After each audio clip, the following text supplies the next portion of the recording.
The question is how. So we're going to do this. We're going to, collaborate with the private sector to build roads, infrastructures, which would include schools, and rather it could be, a rent, or it could be a lease. It could be, a rent to own. The question is, how do you intend to do these things? What has been the analysis that went into this? And for instance, when you say you're building a school that government could rent or lease, what are the financial arrangements? How is that a better option than government building is? These are the questions people are asking, and they want answers to, Kojo. No, I think they are fair questions. First, let me say good morning to you, to Franklin, and to your listeners. So I reckon you are starting off on this PPP program that Dr. Bawumia has proposed as part of our manifesto. The first thing is that we've done an analysis of the fiscal framework, and we desire to cut about 3% of GDP off expenditure. This is mostly in infrastructure and in some goods and services. Because, when you look at the Ghanaian budget, the expenditure side, goods and services, item 1, you are servicing debt, you are doing statutory funds, then you are doing goods and services and capex. Out of that, we're of the view that some 3% of GDP, which amounts to about 30 billion Ghana cedis, because you are looking at a GDP of 1 trillion cedis, can be cut out and should be cut out. If we do that, it reduces our revenue requirements and our financing requirements. Remember that he's already mentioned how to tighten the financing requirements as part of the improved fiscal framework.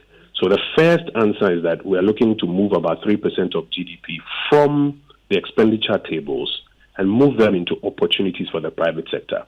The second thing is that we have identified what kind of expenditure we are talking about, mostly infrastructure related, and then some goods and services. Now, specifically, what we seek to do is that if you take the infrastructure budget, there are things that you could, rather than put on the government expenditure, some things like roads, some things like some school expenditure, not the entire school, some school expenditure, like investment in some infrastructure, investment in things like vehicles. The listing we've done, which comes to about 3% of GDP, tells us that we can move them from being expenses on the government tables into opportunities for the private sector.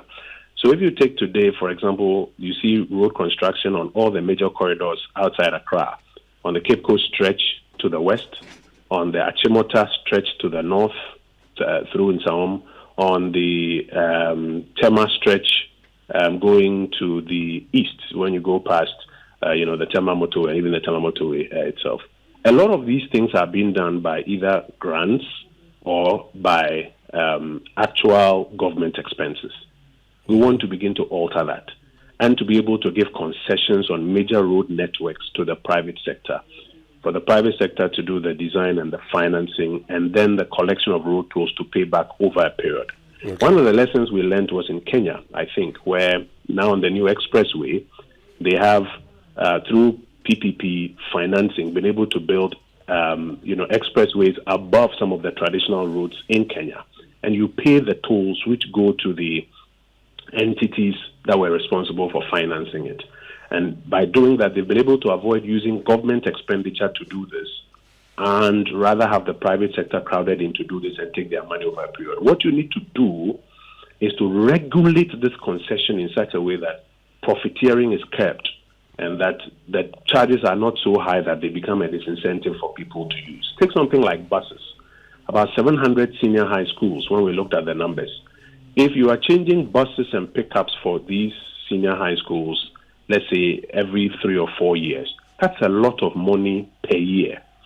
Now, if you're able to crowd in the private sector, so the program is to crowd in the private sector to say that government is not going to be buying school buses anymore so that some get and some don't get and we are waiting for money to pay. No, we're going to invite private sector bids, spread it over a period, and now have the private sector supply at a go these about 700 buses or pickups to these schools. And then over a period, the government budget is used to amortize that payment in sort of a lease arrangement.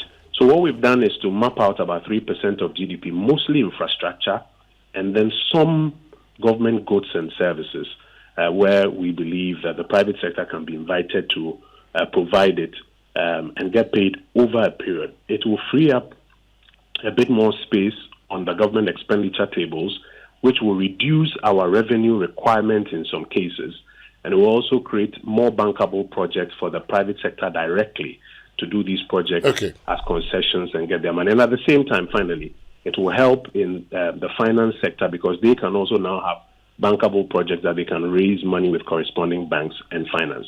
That's the analysis we've done.